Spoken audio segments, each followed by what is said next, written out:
Serigne Saliou Seck. Midi Culture tey benn ponk lay doon muy kon rajo King FM mi màggal ñetti atam kaddu yi kon Alioune Badara Ndiaye mi jiite matinal bi Magui Coulibaly mi yore kon lépp lu jëm ci wàllum digital bi sabab li moo di kon rajo King FM mooy première rajo digital fii nii ci réew mu Sénégal kaddu yi Lisa Georgia mi nekk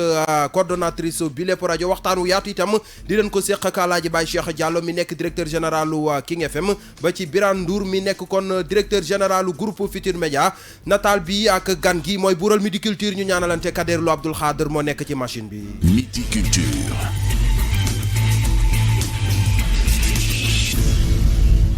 Midi Culture Serigne Saliou Seck ngeen ci àndal maam ci mbégte ak contentement bu mag di leen ko faram-fàcceel xibaar yi kon dañ koy daal di tàmbalee ak li gën a fës fii nii ci biir réew ak biti réew biir réew mi naka jàppale ni kon kaddu yee fi ki nga xam si moo di limaani jëwri ni di Mahammed Boun Abdallah Dionne ak Mbaye Ndiaye yëkkati woon ci ñetteelu mandat beeg njiitu réew mi di président Macky Sall loolee mën naa nekkam déet maître El Hadji Diouf moom nekk ab avocat nee na loolee lu mënul nekk la te it yoon mayu ko mu yokk ci ni sax moom maître El Hadji Diouf mbër lay doon keroog kon élection présidentielle yi nu war a amal atum 2024 lu soxe ko kon ci biti réew rawatina ci dendu Afrique ak jàngoroy coronavirus jekk tolluwaay ji jàppale ni kon réewum Nigéria mooy kon réew mi njëkk ci Afrique sowu jant boo xam si kon daal dinay am li lee di jàngoro ji kon benn moodu bu bàyyeekoo ca Milan ca Italie moom la ñu wax ni kon jàngoro jo da ko daal di laal ba tax ca aéroport ba mu wàcc foofee lañ ko daal di téewe ngir daal di ko fay ber na ma leen ko jënde woon ca bopp kon noonee la ni wóyale Midi Culture kon soobu ak rajo King FM mi nga xam si tey jii la daal di am ñetti at gannaaw kon bi ko président directeur général bu groupe Futurs Médias di Youssou Ndour taxawale ni ki weeru février atum 2017 loolu nag moo sabab ba ñu bëri daal di jaar fii nii ci kër gi waaye kon équipe bi nga xam si ñoo fi nekk jamono ji dañ koy doore seen i mbir ci ab émission matinale boo xam si kon Al Ndiaye moo ko daal di jiite turam dëgg-dëgg moo di Alioune Badara Ndiaye ñu teewlu ay kàddoom ak Papa Madiakhate Sarr. Les gens ont fait un bon casting bi nga xam ni tax na ñun ñu on est 7 ou 8 personnes bi nga xam ne ñu gunge auditeurs yi de 7h à 9h muy le premier rendez-vous le grand rendez-vous de la matinée bi nga xam ni c'est déterminant pour que nit ñi toog wala zappé si yeneen rajo yi vraiment je suis très content de travailler avec Larry, Seydina, Maïté, Rahma pour la rubrique People, Saliou Seck qui représente la rédaction dans le Morning King, Pape Madiakhate aussi quelquefois qui intervient, Dissa Prera avec les aventures de Ngor. Vraiment nous sommes dans une bonne ambiance quoi. Dañu bëggoon daal li nekk si kër gi ni ñu toogee suñu salon di waxtaane ñu indi ko à l'antenne. Je pense que loolu moo am on se chahute mais on se chahute intelligemment dañu tooñante suñu biir mais vraiment de manière intelligente et puis quelquefois il y a des débordements mais je recadre les choses parce que c'est mon rôle. Il faut qu'on se positionne comme une première radio digitale du Sénégal. Loolu mooy concept bi. Ça demande des moyens, il faut les mettre en place. Ça demande effectivement qu'on mette de plus en plus personnel bi dans des conditions. Il faut que ñu jox leen conditions moyens yooyu parce que su fekkee ne joxuloo leen matériel bu doy mettre loo leen dans bonne condition de travail te surtout nit ñi mënuñu leen jot dañu am ay problème pour am fréquence bi tu peux pas demander ou bien exiger sax ñooñu ñu productif wala mënuñu mën a positionner wala ñu mën a sax am par exemple un bon chiffre d'affaires c'est pas possible loolu mooy béyabaa bi stratégiquement loolu la ñu ñaan suñu dirigeants yi ñu gën a góorgóorlu gën a mën a dimbale King FM pour que mu gën a repositionner wu au niveau des médias en tant que première radio digitale du Sénégal. kaddu yi Alioune Badara Ndiaye ñu gën koo xam kon ci Al Ndiaye moom nag moo jiite kon li émission bi ñu duppee fii nii ci kër gi The Morning King di kon am ba suba su yàlla sàkk dañuy wëyal kon wax ci anniversaire King FM bi nga xam si kon ñetti at lañ koy màggal tey jii ak wàllu digital bi ndax ku wax rajo King FM sa xel dem ci digital bi ndax mooy première rajo digitale du Sénégal fii nii nag wàllum digital bi Maguette Coulibaly ñu ko wax Magui moo ko jiite ñu teewlu ko Papa Madiakhate Sarr. xanaa kontaan ndax ñun ñu ngi si King depuis début bi bien avant sax intégré nañ groupe bi donc ci bi ñuy teg projet bi fii la ñu fekk bi projet bi juddoo ba bi mu toll nii mi ñu ngi fi donc mën nañ ne King suñu doom la et toujours dañ koy porter dans notre cœur ndax doom dañ koy tette di ko boot di ko gunge ba fi ñu bëgg mbébét bi ñu am ci moom ñu mën ci yegg liñ ci jublu mooy fexe ba nga xam ne ni fépp fu nit ki nekk ci àdduna mën a di jokkoo ak waa King di ñu déglu di ñu seetaan te tamit di interagir ak ñun digital nag loolu moom mooy facilité bi fa fréquence bayam ñun ñu jéggil ko territoire bi offrir ko ñeneen ñi nga xam ne nekkuñu ci suñu terroir muy Sénégal ñu mën a xam ñun li ñuy def lu ñu capable def wane animateurs yi teg leen ci kanam seen xarañte loolu moom mooy suñu liggéey instant bi donc ci biir déglu boobu noonu King FM da nga koy déglu ci site da nga koy déglu ci sa application da nga koy déglu ci réseaux sociaux yi léegi li télé bi di def muy réalisation on va dire ñun fii lu mel noonu la ñuy def ndax web TV la nit ki da nga koy gis donc lu nit ki di gis da nga koy defar da nga koy rafetal da ngay habillé donc duñ ciy jóg su tayee suñu génnee lii suñu toogee 3 mois 4 mois dinañ ci dolli leneen dinañ ci def ay générique dinañ ci def ay animation et cetera ba nga xam ne nii dafay agréable à voir dinañ fexe ba saa su nekk dinañ toog càmbar li ci baax li ci bon ba nga xam ne nii ñun le meilleur lañ bëgg a gis nit ki bi ñuy seetaan di ñu déglu te ci la ñuy dox di jéem ak suñu kéemtalaay kàttan et on espère bien que dinañ toll foo xam ne nii dinañ jàpp nañ loxo bi 3 ans suñ ko demee ba am wax nañ renouveler wu wax nañ beesalaat wax nañ indi yeneen ni innovation donc ñu ngi ciy liggéey ndaxte nit suy gis benn mbir di ko gis day dem ba lasewu ci mbir boobu noonu donc dina bëgg a gis leneen lu baax bi nag du moom kese c'est un travail de chaîne boobu noonu mooy lu dalee ci programmation bi dalee ci animation bi lu dalee ci li ñuy gis muy digital bi ñun ñëppay lënkaloo indi innovation donc nañ ñu xaar leen indi yu bees yoo xam ne nii dinañ ko jàpp nañ ne safoo. mu nekkoon Maggy Coulibaly yore lépp lu jëm ci wàllum digital fii nii kon ci première rajo digitale du Sénégal di rajo King FM askanu Sénégal tamit daanaka rawatina kon ñi nekk fii nii ci diwaanu Ndakaaru am na ñu ñuy seetaan ci www.kingfm.sn am na tamit ñoo xam ne si dañuy déglu 99.4 joxe nañ seen xalaat jaarale ko ci micro trottoir bu Aminata Ba. waaw maa ngi souhaiter un happy birthday pour ñi nga xam ne ñoo nekk groupe King FM yëpp di wax ni rek ñu ngi def travail bu am solo parce que man ñoom laay suivre à chaque fois bu ma nekkee ci internet bi parce que li ma ci gën a neex mooy li mu nekk rajo web nga xam ne da nga koy mën a suivre à travers l'internet man looloo ma ci gën a neex parce que man tout le temps Midi Culture du ma ko tardé maa ngi saluer bu baax initiative bi ndax nekk na rajo boo xamante ni ñun sénégalais gis nañ ci suñu bopp bëggoon naa ñu yokk tuuti édition yi yokk tamit li nga xam ni moo di affaire religion am ci wàll ndax dafa nekk rajo boo xamante ni comme sénégalais yëpp ñoo koy déglu kon sénégalais yëpp war nañ cee mën a gis seen bopp. King FM de moom rajo bu ñuy faral di déglu la ndax suñu bëggee yëngatu rek musique bu saf-saf moom dañ ko fay teg vraiment am na itam benn émission bu ñu fa neex trop bokk na ci dafa mel ni suma juumul 9-11 len daal laa xam ne gisaguñ ko fa moom mooy journal édition waaw te aussi yaakaar naa rajo itam journal da see am njëriñ maa ngi fay déglu benn émission buy wax ci diaspora bi ñu invité woon benn waay bu jóge woon Turquie. mais am naa ci benn critique waaw seen son bi dafa xaw a sew bu ñu mënee réglé waat base bi ba mu génn comme RFM xam nga da ngay dégg son bi normal par rapport ak King waaw loolu laa am lu ma ci wax quoi. waaw ñun moom ñi ngi kontaan ci liggéey bi nga xamante ni King FM ñu ngi koy def parce que tey jii ku mer wala nga am lu la metti boo jàppee King FM rek yaakaar naa ne sa stress bi yëpp dafay dem te ak jaaree ko ci seen animation yi nga xamante ni ñu ngi koy def et tout ñun daal vraiment ñun population bi kontaan nañ si ñoom xanaa di leen ñaax rek sur une chose parce que perfection moom amul mais di leen ñaax sur une chose rek mooy diine yi émission diine buñ ko gënoon mën a yokk dina baax parce que tey jii am na ñoo xamante ni ci rajo yi wala ci télé yi la ñuy jaare di jàng lu bari ci seen diine. mi ngi noonu kon nekkoon xalaatub ñenn ci askan wi yeewoo fii nii ci diwaanu Ndakaaru jëmale ko kon ci rajo King FM nekk kon ay internautes wala sax suñu ay auditeurs yàlla na seen jàmm yàgg ngeen di wéy di déglu Midi Culture ci rajo King FM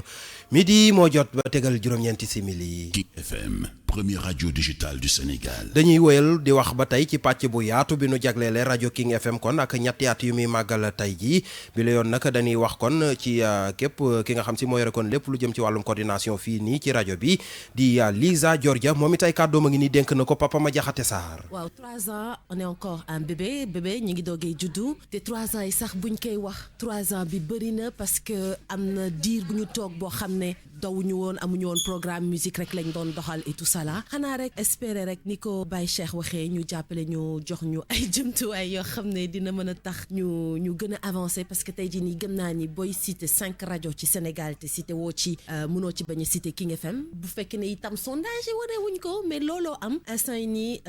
te gis nañ ni que am nañ ay animateurs yu xarañ macha allah yu fi nekk équipe rédaction bi ñëw renforcer ñu donc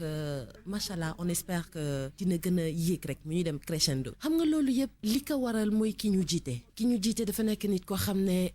dafa yaatu ginnaaw sax directeur la waaye amul taxawaayu directeur gis nga ni bu ñëwee ci kër gi ñëpp lay reewandool ñëpp lay kafandool kon nag ñi muy àndal mënuñu bañ a topp ci moom roy ci moom di def ci moom di def comme moom ni muy defee auditeurs yi xanaa rek ñu leen di gërëm di leen jaajëfal di leen wax vraiment merci gis nañ ni que depuis le début ñu ngi ciy jàpp bàyyiwuñu benn yoon problème bu amee sax gis nañ ni auditeurs yi ñu ngi fi taxaw tamit ànd ak ñun di ñu jàppale ñoom daal ñooy tax chaque jour ñuy am courage ñëw di xëy si. kàddu yi Lisa Georgia yore kon lépp lu jëm ci wàllum coordination bi fii nii ci rajo King FM Midi Culture 12h12 dañuy wëyal kon bi lee yoon daal di leen di baaxee kàddu yi directeur général bu rajo King FM di Pape Cheikh Diallo moom nag daal di nay dellu si waat ci bi mu nekkee directeur ba léegi ak kon yi mbir yi mu fi jara jot a yokk nee na kon am na ci mbégte mu yaatu leneen loo xam si tamit da koy woote jëmale ko ci direction générale bi kon mu di Birane Ndour ba ci Youssou Ndour ñu daal di gën a gestu rajo bi ñu teewlu ko Pape Cheikh Diallo ay kàddoom a ngi ni dénk na ko Papa Madiakhate Sarr. lu dul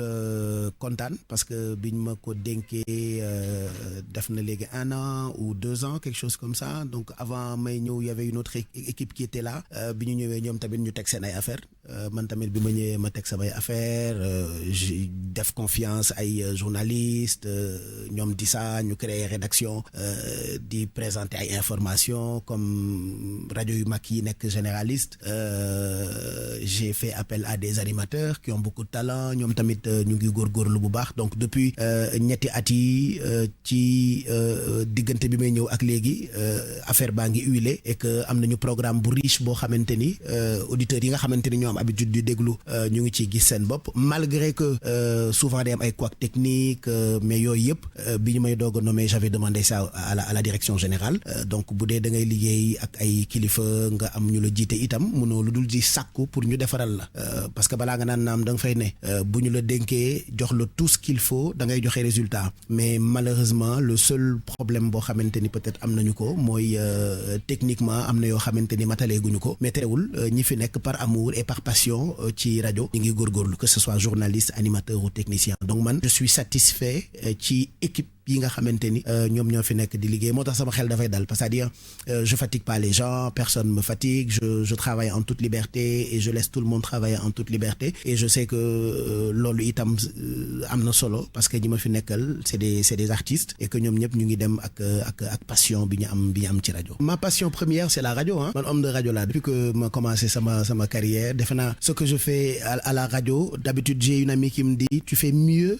liggéey bi ngay liggéey ci rajo que ci télé donc man dama am passion rajo dama bëgg rajo damay déglu rajo damay xool li yeneen dëkk yi di def li ñeneen ñi di def ce qui cartonne chez les autres j'essaie de rendre ça local c'est ce que je fais à la télé donc bu dee rajo bi itam ak sama passion dama koy def et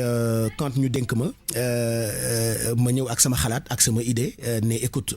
c'est une radio musicale c'est vrai mais quand même les gens qui écoutent de la musique ils ont besoin d'être informés moo tax par exemple chaque heure à la demi saa yu ñu demee ba ay 8h30 9h30 saa yu heure bi demee ba et demi on présente un flash info on a un journal qui s'appelle Midi Culture boo xamante ni ñu ngi koy def ak rédaction bi on a ay jeux ak ay concepts yoo xamante ni c'est de véritables concepts radio tey jii am na foo xamante ni bu ñu fa tolloon ci wàllu ndimbal côté technique kon defe naa kenn dootuñu attan donc yooyu yëpp c'est le fait que je sois passionné de radio moo indi idée yi ba ma mettre ko en place dénk ko nag ay nit yoo xamante ni c'est des professionnels et que mat nañu lu ñu leen doon doyee di ñaan ndimbal bon après tu me diras que ce serait trop dire mais xam naa fa laay mujj toll parce que ça fait quand même plus de 3 années yoo xamante ni rajo baa ngi dem et que techniquement taxawuñu noonu donc li may def rek mooy ñaan direction générale bi Youssou Ndour Birane Ndour mi nga xamante ni moom la ñu dénk kër gi c'est vrai que ñoom boobu ba tey ñu ngi ciy taxaw mais ñu gën ñoo jàppale ba nga xamee ni techniquement dinañu gën a mën a taxaw pour que rajo bi mën a atteindre ay objectifs am. mu nekkoon kon kàddu yi Pape Cheikh Diallo nekk directeur général waa rajo King FM Midi Culture ñu jàll ci nataal bi. Le portrait du jour. ñaar fukki fan ak juróom-ñett ci weeru février atum 2017 ñaar fukki fan ak juróom-ñett ci weeru février atum 2020 tey jii kon la rajo King FM am ñetti at Awa Seck mu ngi dellu si waat ci ab nataalam.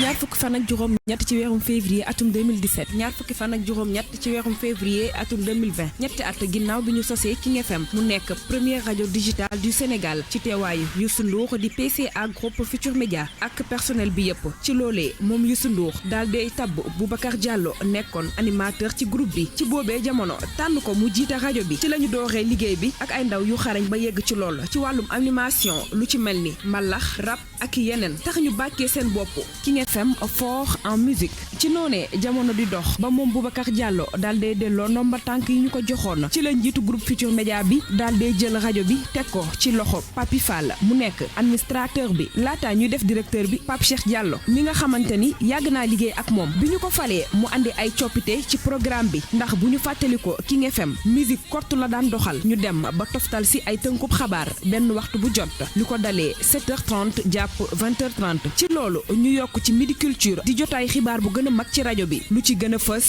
di wàllub aada ak cosaan ñuy dox ba weerum juillet atum 2019 ñu dugal émission matinale dippee 9-11 muy traité info et divertissement loolu bokk ci lu tax auditeurs yi gën a bàyyi xel King FM moo xam ci bande FM bi di 99.4 wala plateforme digitale bi ci réseaux sociaux yi ba tax ñuy am yaakaar ni atum 2020 bi King FM dina gën a andi yeneen émission yiy gën a bégal auditeurs yi ak internautes yi. King FM. jaajëf Awa Seck doon nu defal kon nataalu rajo King FM Midi Culture ñu jàll ci gan gi. Midi Culture ganu xibaar yi. ganu xibaar yi Birane Ndour la laaj ak tontu dox na digganteem ak Ndeye Mati Dieng. Birane Ndour ñoo ngi lay nuyu tey yow lañ dalal ci Midi Culture ngay directeur général bu groupe Futur Média. salaamaaleykum maa ngi lay nuyu di nuyu auditeur King FM yëpp di leen wax un très joyeux anniversaire yàlla ngeen ko féete ay ati at te kenn bañ a manqué. tey 28 février King FM bokk ci boobee groupe di féete ñetteelu atam boo ñu doon tënkal bilan bi ci diir boobu yëpp loo ñuy wax. bon soo ma waxee pour ma wax ci bilan wu 3 ans yi dama siy sawar ndax kër moom boo ko jiitee baax na entité bu mu munti doon ngay xam na muy doxee la muy indi wala la fay sooxe. tey King FM si ñu mujj juddu la bokk. gis naa ne ñu ngi comporté wu bu baax mooy nekk nit ñi ñu ngi koy déglu. amaana lépp matul waaye am naa yaakaar ne équipe ba fa ne ak organisation ba ñu bëgg a teg am nañu compétence yi mën a tax mu doon ci rajo yi ñu gën a ràññee ci dëkk bi. tey moom mooy première rajo digitale te kuy wax digital mooy nekk da nga war a am benn présence bu am doole ci réseaux sociaux yi. je pense que tey équipe digitale bi ñi ngi ciy def liggéey bi mucc ayib ñi def lépp lu ñu mën di xar seen tànku tubéy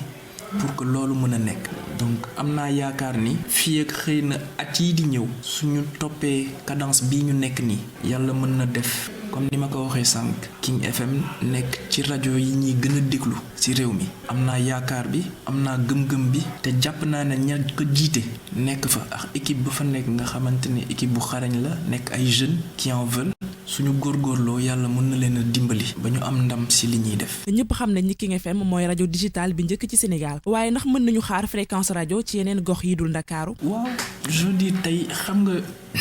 il faut nit ñi comprendre benn affaire jamono dafay dox te buy dox il faut nga ànd ak moom nuroo ak moom. tey soo waxee nekk ci région yëpp mooy tey peut-être nga def investissement ci ay émetteurs mais tey ñëpp xam nañ ne soo nee passage au numérique wax digital il faut nga trouver yeneen yoon yu gën a gaaw yoo xamante ne c'est moins coûteux pour que nga mën a présent partout te loolu mi ngi ciy liggéey ci ay fan yu néew dinañ ko jot ci fréquence satellite yëpp dina nekk ci bouquet yi nekk yi existé yëpp muy Orange di Canal di fépp donc loolu rek avancée bu significative la amaana tey xëy na boo doon installé ay antenne région par région nit ñi di si jot xëy na moo leen doon gënal mais jàpp naa ne liggéey bi ñuy def nii bu antoo incha allah dinañ dégg King FM fépp te gis nga ku wax digital parce que digital da nga koy comprendre da nga koy dund tey majorité wu sénégalais yi dañuy passer seen temps ci seen téléphone ci internet tey bu dee yow am nga benn application boo xamante ne application King FM la fépp fu nga xamante ne am nga fa données c'est-à-dire que tey yow boo amee connexion fépp foo munti nekk ci Sénégal mën ngaa déglu King FM wala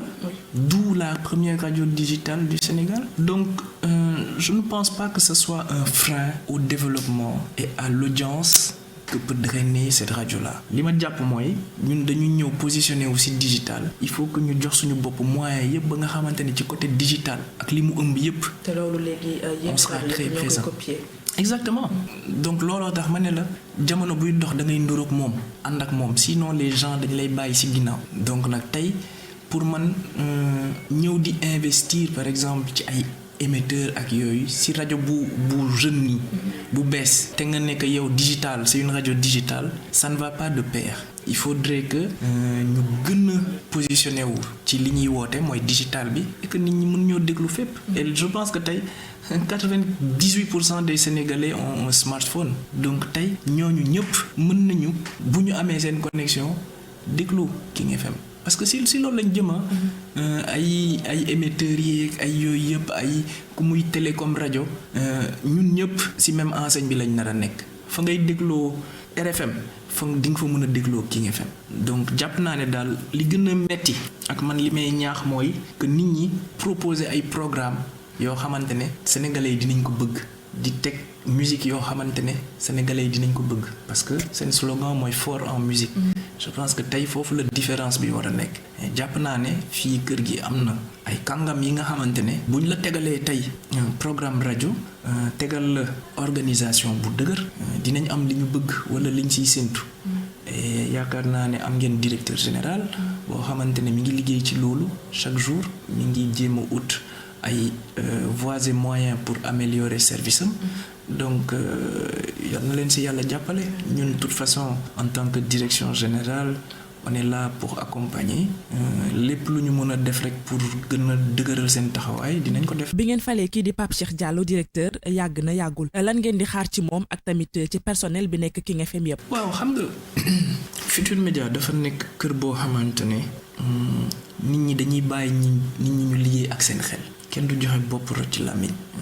bu ñu la joxee cëru directeur général yow yaa war a proposer yow yaa war a organiser sa service man tey maay directeur généralu groupe bi yëpp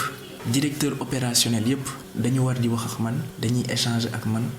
ñoom laay waxal directement mais directeur bu nekk yaay doxal sa entité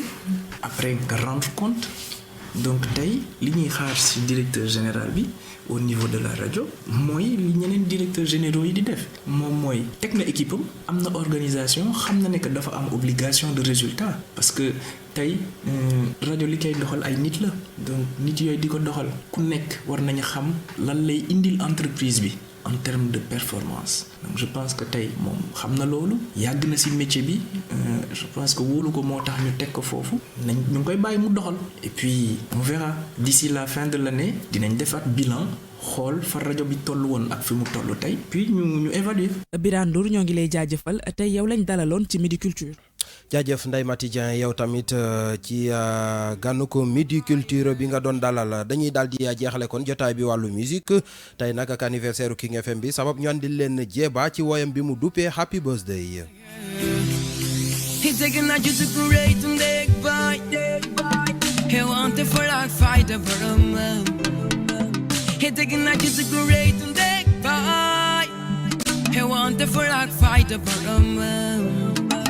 Hey, nit ñi dopp ñu li nga ji lañ lay fay li nga ji lañ lay fay woote woon ñëpp ngi teew di xaar sa birthday xarit yi teew mbokk yi di la ñaanal yaa fi def lu jar a wax sama baat bi kenn du ko téye ñu ngi way ci naan mi ngi noonu mbokk yi kon foofee la ñu yam ak yéen ci Midi Culture yama itam ak li nu cërale woon ci waxtu jeex di jaajëfal bu baax a baax ñu nu doon may nopp ci 99.4 ak ñu nu doon seetaan ci www.kingfm.sn seen cant ngërëm ñel na bu baax a baax Kaderulu Abdoul Khadr mi nekkoon ci machine bi Serigne Saliou Seck nekkoon ci kaddu gi production Lamine Ndiaye ak Dominique Diouf réalisation Papa Ma Diakhaté Sarr digital Yacine Pouy léegi-léegi kon Kalz mooy ñëwaat ànd ak animateurs yi wëyal spécial anniversaire King FM lu mooy looloot maa ngi jaajëfal képp ku jàpp ci Midi Culture ba mu yemb mbokk yi yàlla na jàmm yàgg. Midi Culture.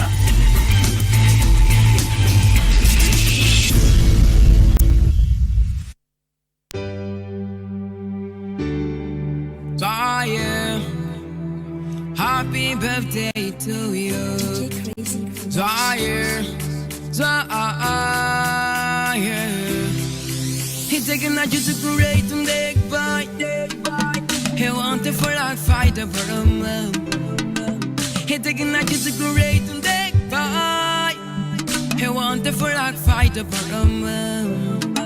He nits in your door for your linger jilly fire. He linger jilly. He want you when you bring it out the house of birthday. Happy birthday. You tell Moko you deal and yanel. Happy to follow Jarawa. Some bad we can look at you. You're waiting on. Joy's anniversary. Joy's anniversary. Joy's anniversary. Your little birthday, come on. Joy's anniversary. Joy's anniversary. Joy's anniversary. Happy birthday to you.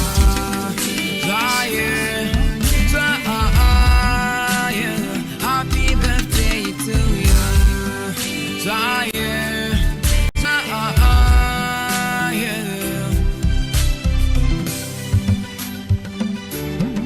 jërëjëf Serigne Saliou Seck ci jotaayu xibaar boobu nga xam ne daanaka tey dañu ko tënk ci benn ponk muy anniversaire bu King FM 3 ans yi ñu nekk di fêter ak yéen ci subaak léegi mu nekk mbégte mu rëy sëñ bi Seck ñi ngi lay gërëm bu baax a baax tey daanaka da ngaa dëxëñ xibaar yi rek ci benn ponk bi nga xamante ne nii moom nga ñu ko doon joxe ak waxtaan wu am solo boobu nga xam ne bokk nga ko ak seqoon nañ ko ak bu directeur général bu groupe Futur Média muy monsieur Birandour entretien la nag boo xam ne diggante Ndeye Mati Dieng la woon ak kooku di Birandour di leen ci gërëm bu baax portrait rajo bi également déglu ngeen ko El Hadj Baye Cheikh ci extrait boobu nga xam ne jël nañ ko ci moom Lisa Diordia ak ñeneen ñoo xam ne ku ci ne ba ci Magui Digital monsieur Al Ndiaye di kenn ci kër gi Sénégal yi également gis-gis bi nga xam ne am nañ ko ci rajo bi ñu taamul seen bopp ndax da di la première radio digitale du Sénégal balaa maa yegg ci gaa yi nag sama yeneen gaa yaa ngi ñëw tey sama gaa yi dugg si ay ñoom Seydina ñoom Koul pour rajaxe xibaar yi noppi na ba pare sëñ Saliou waaw léegi li ngay wax na génn ci rajo bi day mati laay waxal yaa ngi doon ay wax kay moo tax ma taal ko rek noo def xale bi kaay fii kaay xibaar yi jeex na xibaar yi jeex na nee na sënkam waaw ki yore kii bi nekkoon nañu génn fii ñu génne leen ayo da ngeen couple nii ki yore kii bi Yacine Rasoul la toog ni sama wet di ko bés muy génn Yacine mais pourtant ndeysaan dégguñu ma de dama ne sëñ Saliou na moytu kee mu dendeel waaw parce que kee lu mu yóbbu la xam lu ma jaaxal ci yéen waaw c'est que Seydina Omar mii sama waay la waaw te dama gis Seydina Omar da ngeen ko sonal lool moom moo ñu gën a sonal bëgguma wax contraire bi ndax moo leen sonal non non sonalu leen mais yéen da ngeen ko sonal te waaju jub ju baax a ngi nii kan Seydina mi kii diaspora bi gën ko ci réew mi bëriwul de diaspora bi rek ak bëgg ci moom waaye national moom sonn nañ ci moom sonn nañ ci Seydina Omar waaw xaw ma lan moo mën a xew waaw mais xam naa ne booy juguñ ñàkk xaw ma nag lu xew nag association ñàkk jug ku ko jiite Pape Cheikh moo ko jiite bàyyil suñu directeur moom bi mu ko jiitee moom vice président waaw vice président bi xam nga ko Kaderlo voilà booy bi secrétaire général booy bi bi muy soog a jógee njaareem dafa jub bi mu ñëwee dal ci nijaayam nijaay ji ne ko da nga ñëw Ndakaaru nag moom ay nekk réew moo xam ne mun nga fa jaaree jub ko mun nga fa jaaree dëng bon au lieu mu tànn yoon bu baax bi mu tànn beneen yoon bi xam nga booy bi da ngay wax jëm ci ay pexe rek est-ce que mën na ñaar ci pexe léegi xam nga nu may def bàyyi ma waxtaan ak ñoom parce que yow demagoo yow Koul di ngeen ànd ak man léegi inchallah alors ça a été un plaisir ñu àndoon ak yéen ci xibaar tey xibaar da ngeen koo tënk nag ci benn ponk Pape Madiakhaté ak Serigne Saliou gis naa bi ngay journal Pape Madiakhaté di la réaliser ci côté bi qui trouve également que vous êtes une équipe ngeen boo xam ngeen ni ngeen di liggéey c'est un état d'esprit bu doy waar dama gis bu xibaar yi di waaj a ñëw ni ngeen di coordonner déggoo bi am ci yéen ni ngeen di bëggee mbir yi di jaarloo yoon te loolu dafa am solo Serigne Saliou tey ñetti at nag ci ren ñuy fêter existence su King FM alhamdulilah la ñuy wax ndax bi ñu ko fekkee yàlla boole ñu ci waaye liggéey bi des na comme ni nga koy waxee le travail continue parce que li des moo ëpp foofu li ñu defagum. jërëjëf Kalz daanaka wax nga li ci ëpp solo moo di ne rajo bi tey lay màggal 3 ans di ñetti at yoo xam si bi mu taxawee ak léegi King FM nag ku ko wax sa xel dem ci rajo boo xam si ci wàllu musique la gën a yëngoo ñun nag ay journaliste lañ nekk mbir moo xam si le directeur bu rajo King FM di Pape Cheikh Diallo innovation la boo xam si def na ko ndax bi mu ñëwee moom tamit dafa am yeneen mbir yoo xam si da ko andi ci mbir yooyu da cee bokk ne rajo pour mu gën a am gëdd dëgg-dëgg faaw mu am rédaction am information loolu tamit moo waral rédaction bi teew fi ci sunu njiit di Sa Préra nga xam jamono ji moom dafay teewul loolu moo tax sax ñuy wax ci kàddoom waaye comme ni nga ko waxee rek ñun équipe lañ ay xale lañ nag ñun ñëpp waaye tamit yàlla def na am na benn déggoo boo xam si am na ci suñu biir déggoo boobu nag mooy képp koo xam si war naa def lenn rek la muy def beneen moroomam mu ngi ca côté ba boo xam si mën na ko koo defal loolu nag moo gën a yombal suñu liggéey bi c'est-à-dire ñi ngi def benn journal boo xam si tey jii boo fi ñëwee da nga naan ñi peut-être ay mag lañ wala nga ni ñi peut-être ñu bëree bëri lañ alors que bariwuñu parce que booy xool daanaka matuñu 10 personnes te pourtant dañuy def liggéey bi ñi ngi jéem def suñu kentulaay kàttan li ko war a loolu lépp nag li koy andi mooy complicité bi nga xam si wax nga ko Kalz moo am suñu diggante. moo tax li ñuy wax ci journalisme des fois mu dal leen manque de bras. voilà manque de bras parfois mu ngeen jottalante loxo yi parfois nit dem ba ci yoon wi ñibbi ñu dëpp ko comme Ndeye Mati démb maanaam démb bi muy jël kilifa gu mag gi mi ngi woon ca yoon wa di ñibbi mais xam nga loolu tamit da cee bokk mu retourné waat dem ñëw jëlaat ngeen yebal ko mu dem jël xam nga loolu lépp ci liggéeyu journaliste la bokk loolu aussi day wane complicité bi nga xam si am na suñu diggante ñun journaliste yi ñun ñëpp ku nekk da nga jël sa morom jàppe ko sa bopp loolu tamit dafa gën a yombal liggéey bi di ay xale ngeen waaye du ngeen ay journaliste yu ndaw yéen a ngi bëgg a rey paa yi mbaadu paa yaa ngi bëgg a dee ci réew mi en tout cas daal rédaction bi yéene kaay moom ku koy yëgateeti ci réew mi na la laajte kay dëgg la kay mbaadu waaw en tout cas ñi ngi jéem li Sadio Mané def pas footballeur yi noonu nga leen def yow ñëw rek dox seen kaw waaw mayoo leen dara mi ngi noonu léegi yow présenté ma ñi nga toogal waaw xam nga tey jii présentation bu jekk rek te jaar yoon xam nga rédaction bi bu ñuy wax ñun ci turu rédaction bi la ñuy wax même bu fekkee rajo bi en général la gars yi dinañ ñëw animateur dinañ ñëw wax seen wàll kon ñun dañuy wax ci wàllu rédaction bi rédaction bi nag ñun li ci ëpp solo 9-11 la ak Midi Culture li ci dolleeku mooy à la demi comme ni ko Aba di waxee muy tënk yi nga xam si dañ koy tàmbalee tënk 7h30 ba 1 non ñi dañuy wax mën nañu baax na léegi tënk bi lañ koy tàmbalee tënk bi 7h30 ba 20h30 loolu moo gën a concerné rédaction bi ak 9-11 bi nga xam yow lañ ci àndal ak rédaction man léegi bokkatuma ci animateur yi de yow ci kii nga bokk animateur yi de doy waar ngay def animateur des fois dañuy ñëw fi di nuyu di xaw a waayaanaale dégg nga MT bi sànq déglu nga ko MT bi auditeurs yi li ñu wax dégguma ko MT bi daanaka auditeurs ñi ci ëpp li ñu wax moo di li ñu fi gën a déglu moo di Midi Culture 9-11 te loolu lu am solo la quoi lu am solo la ci yow waaye lu am solo la ci ñi nga xam si ñun ñooy la rédaction de la première radio digitale du Sénégal loolu kon lu am solo la donc dama lay présenter gars yi kii mooy coordonnatrice de tous les temps borom portrait yi ak reportage yi ak ko mën Ndeye Mati Dieng ak moom laaj ak tontu moom barki rasul bu doxee sa digganteeg moom waaw pour moom kum jàkkaarloo rek di nga tontu de bañ laaj ak tontu war naa dox seen diggante Dieng Sala noo def ñi ngi lay nuyu ñu ngi lay fay ni baat bi seddee noonu la xarañee nag mbaa yaa ngi ci jàmm alhamdulilah joyeux anniversaire merci beaucoup joyeux anniversaire à yow aussi jërëjëf ak beneen équipe bi nga xamante ne ñoo ngi fi yëpp jërëjëf di nuyu Serigne Saliou Pama Diakhaté Sarr nee naa ko tey da nga laal noir et blanc def ci petit mauve daa ki rasulullah taay loxo ma ngi ci soos bi de ça dafa garaaw de Sarr loxo ngi ci soos non du ma tontu ça c'est l'ami intime de Mamadou Fall dina mel ni bi ma nee keroog di saa yëre olof daf la jàpp li nga ne yow xaaral di nga tax taay yëpp yow may commencé di jàpp ay yëre olof man kooku daa may ñetti am mais imagine di saa bu sol ñetti am di saa ñu ngi koy nuyu bu baax mais Ndeye Mati lan mooy kàddu yi waaw kàddu yi mooy kontaan bi ñu ñëwee ci rajo bi yàggul mais bon gëm naa ne def nañ fi loo xamante ne aussi nekk na mbir moo xamante ne ñëpp teg nañ ci seen bët mu nekk tamit mbir moo xamante ne ñu nu fi fekk ñoom ñoo ñu ko yombalal ku ci mel ni tey tonton Seydina mi nga xam toogoon na fii léegi boo ñu fekkee ñuy wax da nga naan ñii moom ñoom ak Seydina lan la tellement dafa baax ouvert muy moom muy tonton Al muy ñeneen ak ñeneen ñi muy àndal ñëpp dañuy ñëw ñu xajal la ci seen bopp DJ Cool mu ngi ni borom anniversaire bëkki démb ndeysaan nen léegi c'est que moom maa ngi moom suñu wax fii il faut que yéen ñëpp ngeen génn studio kon li ma ko bëgg a laaj fii dem na bay jowaat nga di c'est que moom mu rëccuwaat bopp bi mu ñëwaat il n'est jamais cool musu ko cool da nga koy gis nii rek nga naan waa ji tur bi daa xaw a nuroog moom dafa cool barki dama waat sax ba ci kanam bañu jàkkaarloo maak moom kii fii kay ki coolul Lamine Ndiaye la nit a ma jàpp 2 heures de temps ci cool bi Lamine Ndiaye moo coolul Kader sax demoon na bay cool wàññi mais Lamine Ndiaye moom dafa amul dara lu cool musul cool te boo ko xoolee buy mel ni ibaadu te dara am coolul jërëjëf mais bon dañoo nekk ñoo xamante ne ñu baax lañ merci yombalal ñu tamit suñu liggéey jërëjëf bon amuñu fa benn problème macha allah merci Ndeye Mati kontaan ci yow moom désormais li ñuy miin nañu la ci reportage yi ak portrait yi lundi moom la ñuy àndal ci société ci 9-11 dès le matin di ko gërëm bu baax ñi ngi jàkkaarloo également ak monsieur Sport Pape Madiakhaté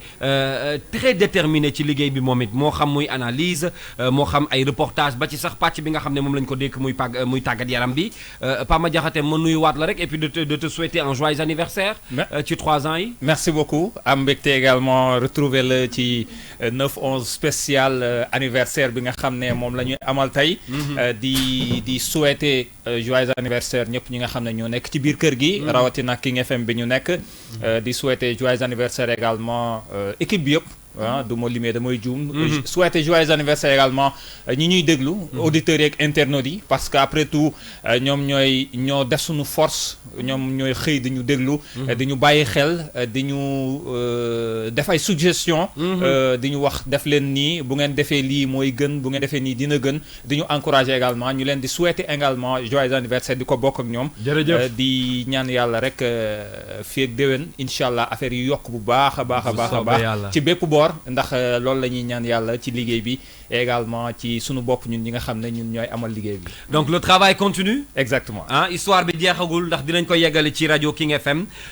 ñetti at la rek bu dee dañ koy misaal ci doomu aadama comme ni ma ko waxee sànq bébé la buy doogo nag yegg si boo xam ne daanaka day jéem sax di dox voilà bu mu raamee ba noppi ci 2 ans yi mi ngi jéem a xaw a dëgër tuuti. raison pour laquelle voilà fer na kon. ferantal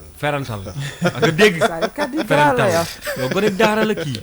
gonek daara la li mu dégg dafa bëri léegi maa ngi leen di bàyyi ngeen dellu ci xéewal yi ak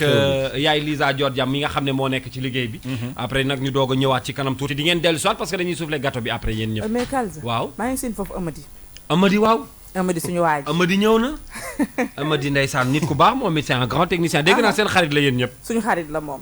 waaw Amady moom suñu xarit dégg naa seen xarit la de nee na ma noonu laa bëggee 9-11 dëgg la waaw xaritu Yaas Rasul la aussi waaw ko jubadi la tamit jubul de ay bay jaam xaritu Nday Mati la mais jubul gis nga Zal Zal Seck yow xam nga ni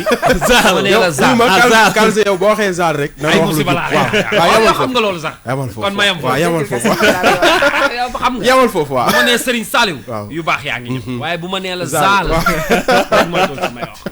kon ma ne Zal bul ne Zal ma ne Zal bi baal ma génn waaw jaajëf Kal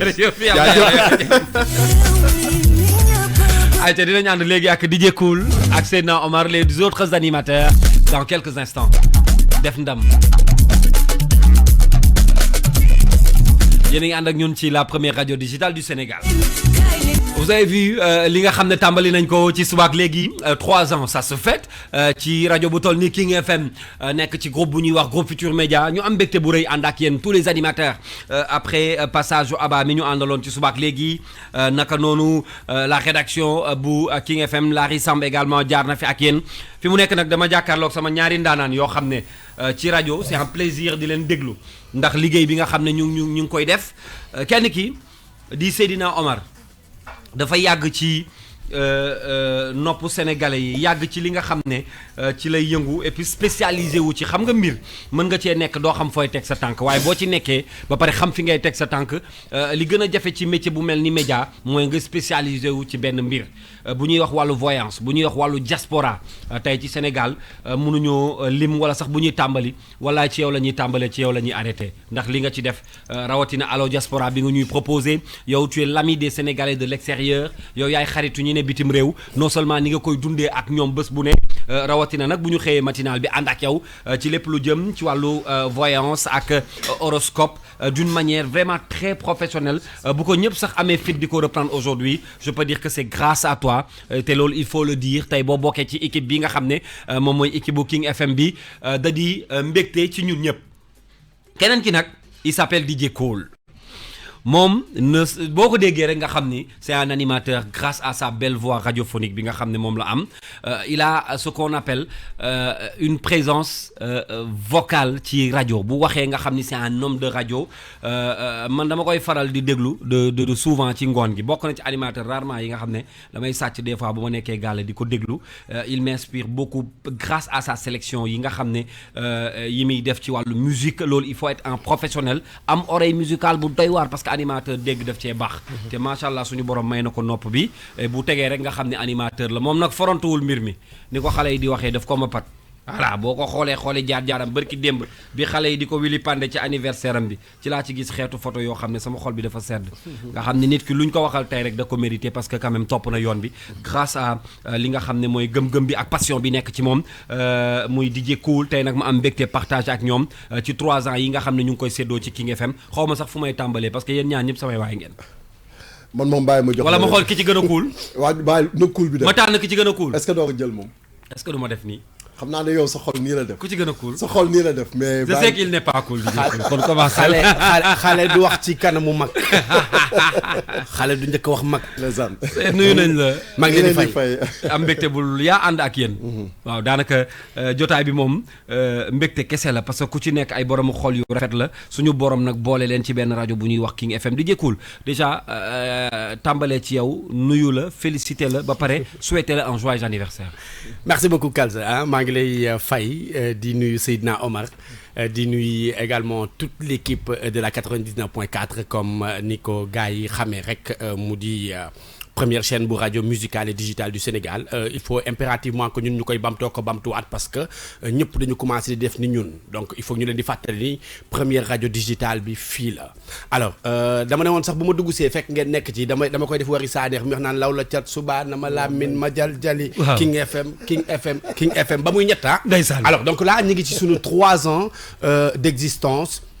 man nag yàlla dafa def man ak King FM c'est une histoire xëj na peut-être ñu bari duñu ko comprendre mais man ak King FM histoire la parce que King FM bizarrement c'est une radio que j'ai vu naître bu ma koy wax xëj na peut-être ñu bari mën na leen a jaaxal mais bi ñuy inauguré King FM keroog le 28 février fii ci suuf ci présence su président Youssou Ndour directeur yi ak équipe bu King FM boobu maa ngi taxaw boo xoolee archives yi vidéo yi keroog bi ñu koy inauguré di nga ma gis ma taxaw ni wéeru ci fenêtre bi juste j'étais venu pour apporter mon soutien à Boubacar c'est un ami donc ñëw féliciter ko ci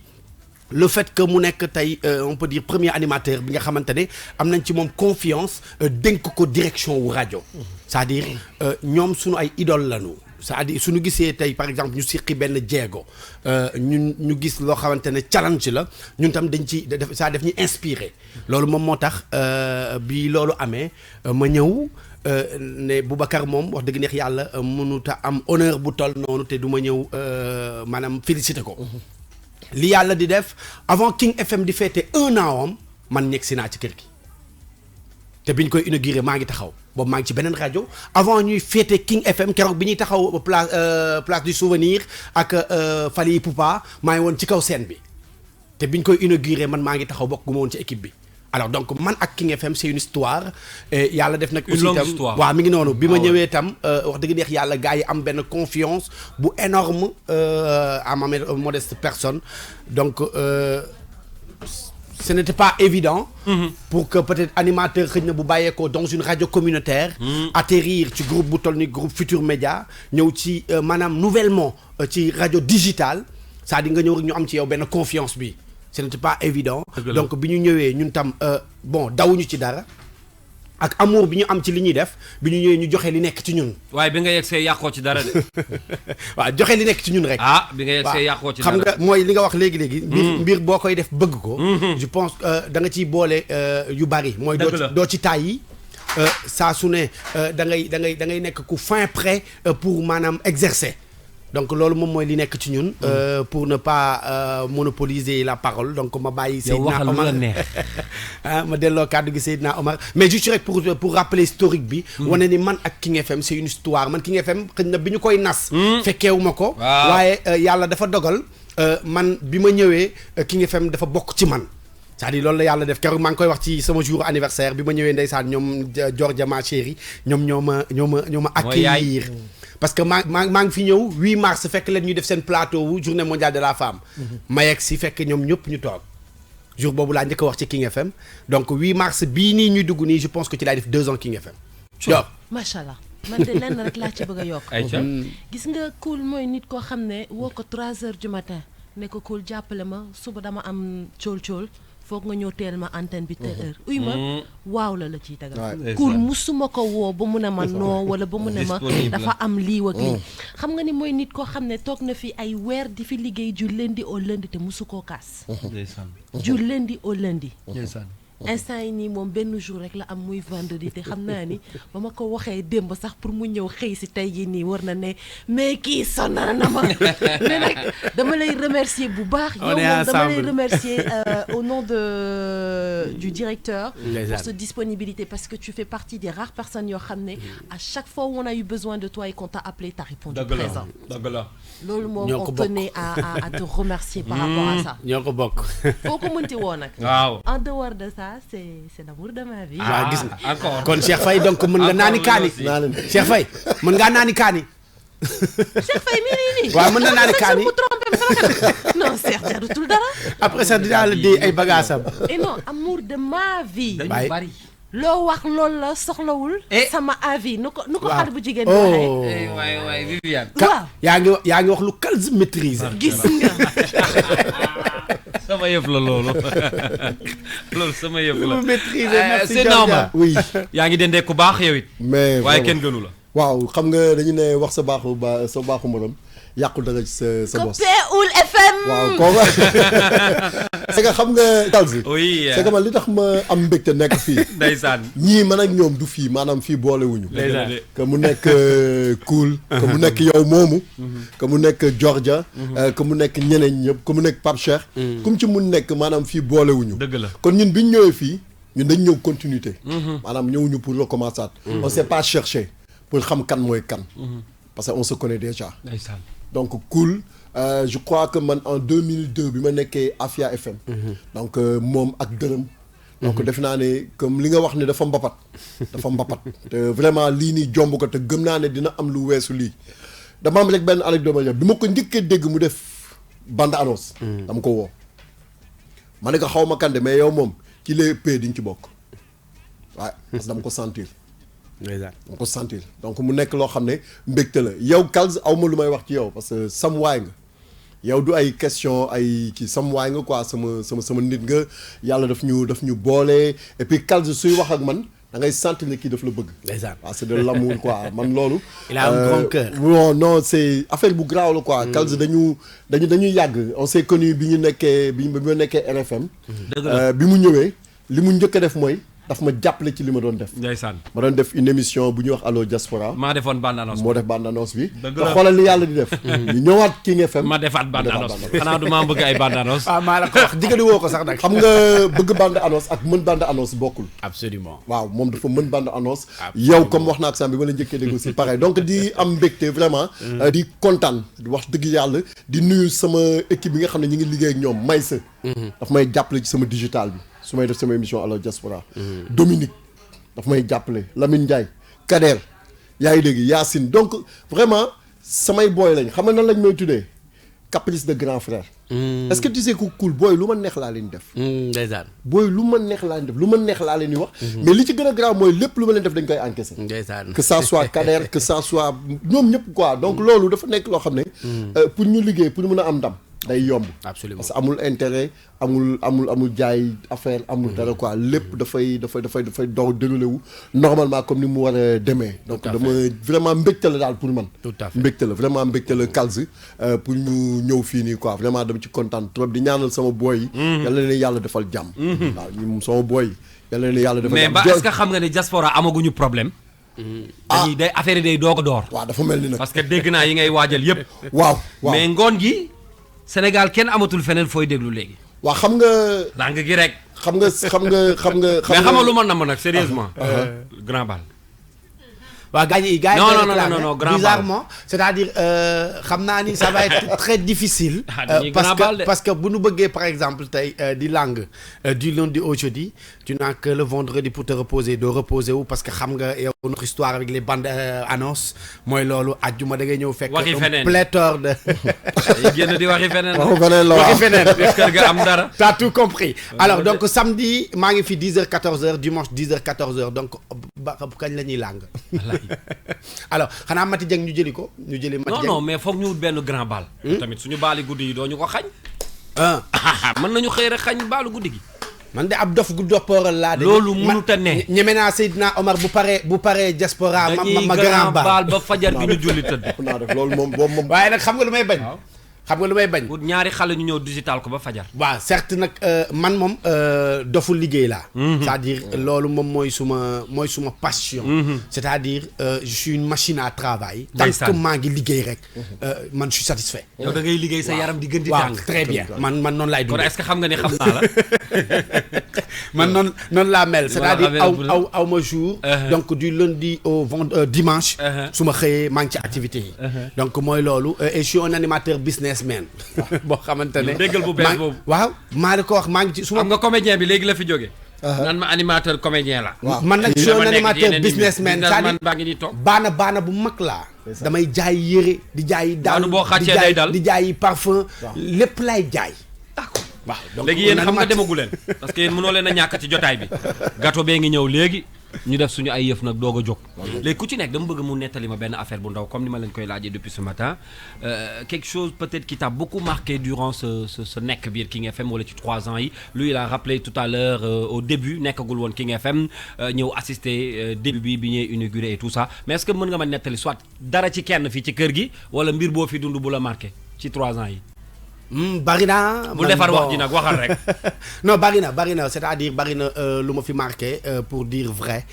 mais li ma fi gën a marqué je pense que ak directeur bu King FM laa ko dundal je ne cesse de le rappeler Pape Cheikh waaw donc comme man moom xam nga mooy loolu comme ñu waxee su ma xëyee dafa mel ni dañ naan ma demal King FM maa war a ñëw liggéey si bi ma ñëwee à ma grande surprise ma fekk ko fi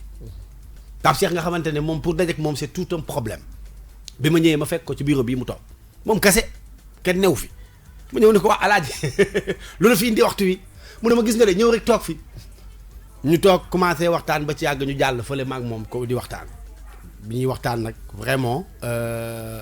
mu expliquer ma nag ay mbir yoo xamante ne franchement parlant je ne pensais même pas que ni xëy na amoon na attention boobu ci man parce que xam nga nit laa koo xamante ne man damay def sans intention ni arrière-pensée man damay def naturellement xaw ma ndax maanaam baax na wala baaxul xaw ma ndax maa am na excès ou pas mais man damay def rek léegi nag bi ñu waxtaanee wax dëgg neex yàlla après nag ça m'a permis que depuis lors man nag je n'ai plus droit à l'erreur man dama war a saay bu fekkoon naa mel ni fas di jaabal dalaa ñaax waaw daf ma ñaax kon yow suba teel googu fàtte woo ko suba teel googu yaa ngi ko noté mooy li ma gën a marqué bi ma ñëwee King FM ba léegi ndeysaan waaw parce que li ñu waxtaanee nag dëgg neex yàlla du waxi kii la waxi suufu table kon nañu ko waxee ci biti di nga ma ko wax nag ndax xam naa dinaa la ko laaj Seydina ñamal ma benn tu sais mën naa la wax bi ma gën a marqué dama am yu bëri yu ma marqué. waay mais dama doon xeex ak Yacine fii ci rajo bi. naaj seen ni gaa yaa ngi ni xulo bu met ma xàcc bëgg koo dóor. ëpp naa def ci ma marqué la bokk am naa yeneen. yoo xam ne pardon sorry man. waay non c'est que dala rëcc boobu non déedéet c'est que yow da nga am fit. yow kër gi ñëpp a ngi maytu Yacine di ka laalee bant bu gudd yow nga bëgg a sóoru Yacine. après ñu naan ma pourtant xamul ma dégg. naan ma bu la fi kuul fekk ko. wallaay wala ñi naan la bu la fi. wallaay fekk ko pourtant de xoolal. dama doon xaar nga daaneel rek. sa renvoi de xeex a jóg. dama doon xaar nga daaneel vraiment. parce que xam naa ni boo xoolal. waaw su ma fi fekkoon da ngay xàcc sentir kurfañ bu la dal. mais loolu xam nga neexul nga naan waa mais man maa xàcc mais man lañ dóor. xam nga loolu neexul xam nga lu neex jiboo bi. waaw lay ndeysaan dafa dugg si rek na ma ndeysaan moom bu ma gisul day jooy animateur yëpp moo tax xoolal moo tax maa ci waroon des ndeysaan maa naroon dugg ci xeex bi ba noppi des si nag akañ laajal Adja Gueye mi ci bëggoon a dugg dama ko sa yoon nekku ci du tax jéem a dugg yooyu yëpp jàmbur lu sama yaas la waaw sama yaas la Seydina Omar léegi dañuy marqué benn pause bu ndaw ñu dellu si waat waaye bu leen jóg nag te bu leen sori ndaxte gâteau bi seen loxo laa koy teg am na ay wax yu ngeen ci war a wax balaa ñoo ñëw nag ci jeexital gi El Hadj Baye Cheikh ak son discours dégg ngeen tout à l'heure ndeysaan li directeur Birane Ndour wax ci King FM une radio à la portée parce que digital bi ñoom dañ ciy compter il a parlé de ses projets ci bouquet yi nga xam ne désormais rajo bi dina fa dugg parce que ci dimension rajo internationale yi lañ ko bëgg a teg tout à l'heure Cheikh Faye bi ñuy xool commentaire bi y a eu des gens qui sont en France un peu partout dans le monde di ñu déglu yooyu directeur wax qu'est-ce que ça vous fait aussi waaw loolu de mooy xam nga comme on le dit dàbbali yàqul xelu fas c'est-à-dire bu fekkente ni aussi ñi ngi ci Facebook yeeg yenn bagages yi nga xamante ne daanaka xale yi moom la ñuy foowee nga xëy ñu ne dañ lay dugal ci ay bouquet donc loolu moom mooy dafay gën a yokk suñu audience alors li yokk sa audience nag je pense que ni loolu moom mooy li doxal sa liggéey man je pense que xam nga cool gis nga fii nii kër yi moom ay visionnaire c'est-à-dire en commençant par le président directeur général ki nga xam ne mooy Youssou Ndour kenn du moom voilà c'est quelqu'un boo xam ne moi je me rappelle à l'époque Kalzi bi ñuy indi man bi may ñëw fi groupe Futurs Médias moom bi ñuy gisee daf ñu ne yéen dans 5 ans laa leen soxla déggal loolu vision ngi noonu vision gis Kalzi sànq ba léegi yéen a ngi wax nag waaw je vous aime beaucoup sama gars yi waaw bëgg naa leen de samay xarit ngeen waaye dafa am benn voix bu neex bu toog seen wet dama koy déglu xam man nag damaa bëgg yu baax bëgg di dégg yu neex et elle a une très belle voix elle s'appelle Géla elle est avec nous aussi salaamaaleykum soxna si man samay nuyoo day bett de yi de laay def damay jékki-jékki rek nuyu la nit te duma la tàggu naka nga def Géla oui bonjour Kals très heureux yow aussi ànd ak ñun tey ci suba si kontaan nañu trop ci ñëw bi joyeux anniversaire à toi aussi et puis fekke ko ay at yu bëri à toute l'équipe de King FM je me présente waaye yéen a ngi dégg li may dégg est-ce que bu baax te est-ce que xam ngeen ni micro bi mu toog dafa am problème madame Silva yaay Joseph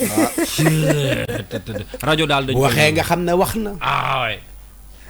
waay nuyu est-ce que mën nga ñu nuyuwaat Ouais, je dis bonjour à tous les auditeurs et auditrices de yeneen rajo yi mën nañu fay seen rajo yi te kat day doog a yeewu de baatu kuy doog a yeewu la waaw bu baat bi tàngoon nga xam bu baat bi tàngoon nii bu naanoon café ba cordon vocal yi bàyyi naan naa café de ma socc kul daal kii mënatumaa wax ak moom bàyyi la nga wax ak moom rek Angela bàyyi la nga wax ak moom Alors bonjour Kals, merci. Bonjour à toi aussi. Merci pour l'accueil, bonjour à DJ Cool, bonjour à vraiment Seydina Omar, bonjour Lisa, bonjour tout le monde, bonjour Cher, bonjour comment il s'appelle Yacine, bonjour Adji, bonjour la rédaction, bonjour King FM. Ben 3 ans comme on a dit, hein,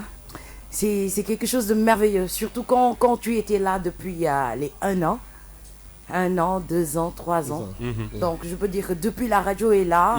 dès la moitié de la première année, je suis venue à King FM. Et je ne regrette rien. Et qu'est-ce que King FM représente pour toi? Bah, ça représente beaucoup pour moi. C'est vrai qu'au début, j'étais très jeune, en train de faire de la radio. Alors, j'étais en train d'apprendre dans les autres radios et tout. Mais quand je suis arrivée à King FM, j'ai senti que c'était la maturité. Là, j'ai atteint la maturité, donc j'ai eu à faire pas mal d'émissions, la polyvalence, donc je peux dire que King FM m'a forgé, m'a vraiment forgé et m'a amené à un stade de maturité. Donc King FM pour moi c'est quelque chose de grand, vraiment 3 ans dans une radio c'est la première fois. D'habitude je faisais 1 an, 2 ans ou bien 1 an, 6 mois. Et qu'est-ce qui vous motive davantage ba nga gën di bëgg di liggéey di toog surtout parce que xam nañ ni avec cette belle voix ak professionnalisme bi nekk ci yow wax dëgg yàlla boo bëggoon dugg ci rajo nag rajo yaa ngi fi dañ lay jël ndax macha allah mën nga li ngay def mais lan moo la motiver ba nga toog. En fait tu sais quand tu viens dans une maison et que tu te sens en famille c'est vrai que j'ai été dans l'ère des autres directeurs et tout, mais quand tu viens dans une famille et que tu te sens à l'aise, il faut que tu y restes. Je n'ai pas vu quelque chose qui m'a démotivé, au contraire, j'ai toujours vu des choses qui m'ont motivé. Et je rappelle qu'aussi il y a les doyens qui sont là, qui n'arrêtaient pas aussi de nous appuyer. Je vais dire par exemple Tonton Daouda. Oui, c'est un mentor, je peux dire. Tonton Daouda, c'est un mentor parce que parfois c'était difficile et il me faisait, Géla, ne lâche pas, ne lâche pas. D'où meeting à Daou. Seydina Omar aussi, je peux dire que lui aussi, il m'a motivé parce que quand il m'a trouvé, il m'a dit, Géla, Bouldem. Nous me mettons Bouldem Togal. Donc il y a ces mentors, DJ Cool, Pape Cher, qui a cru en nous, vraiment. On remercie toute l'équipe de King FM parce que tasuñu suñu tasoon rek dina tax nek ñi jaar gauche ñi jaar droite dañu ànd nekk voilà malgré secousse jot a am yëpp teewul dañoo tee yaakaar ne que dina baax te commencé na baax ñu ngi koy sentir ñu ngi koy yëg machallah donc loolu tax na je suis pas partie. On peut dire que le meilleur reste à venir. Voilà, le meilleur reste à venir. Voilà, donc c'est pour cela voilà j'ai pas changé. Mais est-ce que xam nga ni dañ la namoon bi nga manqué rajo bi. Ouais, c'est vrai parce que man dama dugg si rek naan leen ana Géla. J'étais en congé. Ah, on m'a dit. Mais bon, très contente de te retrouver quand même. J'étais en congé mais tout s'est bien passé et là je suis là et je suis là pendant les week-ends. Je suis toujours en relais avec DJ Cool. Comme d'habitude. Ouais, comme d'habitude. Comme depuis 2 ans. Il y a des choses qui se préparent, il paraît hein. Am na yooyu waajal yow. Man mi yu may waajal. Dégg naa ko de matinal. Ah bon? Matinal. Dégg naa week-end bi dina gën a jax. Dina gën a jax. En tout cas, les matinales, bon, on peut dire que ça a toujours été un peu mon fort parce que avec DJ Cool, on se faisait le relais. J'ai fait la détente pour te dire, Kaz, j'ai été dans la matinale. Autant avec Fatim O, avec Bintou, avec Joyce. Après cela, j'ai été à 14h, c'était la détente. La détente, j'ai eu à remplacer Lisa pendant plusieurs fois d'ailleurs. Et après cela, je suis revenue encore avec l'émission de la matinale. Et cette fois-ci, c'était pour le week-end. D'accord. En tout cas, mbégte la ci ñun à chaque fois ñu lay dégg week-end yi léegi les gars dama leen di bàyyi ñu nooyu tuuti hein, souffler tuuti dellu soit ak gâteau bi avec Pape Cheikh qui sera avec nous dans quelques instants ñu doog a nag yëkkati jotaay bi reste des programmes di ngeen ko am ci kanam le soir Abba il sera avec vous certainement tey Seydina Omar mi ngi ñëw ak yéen guddi gi et que 3 ans ça se fête même demain inchallah bu ñu xëyee ci suba si DJ Cool dina nekk ak ñun ambiance anniversaire. Voilà, auditeurs yi nag bu boobaa dinañu mën a wootee saafonte ak moom waxtaan ak moom comme d'habitude ni ngeen koy gunge ci matin yi donc ñu déglu benn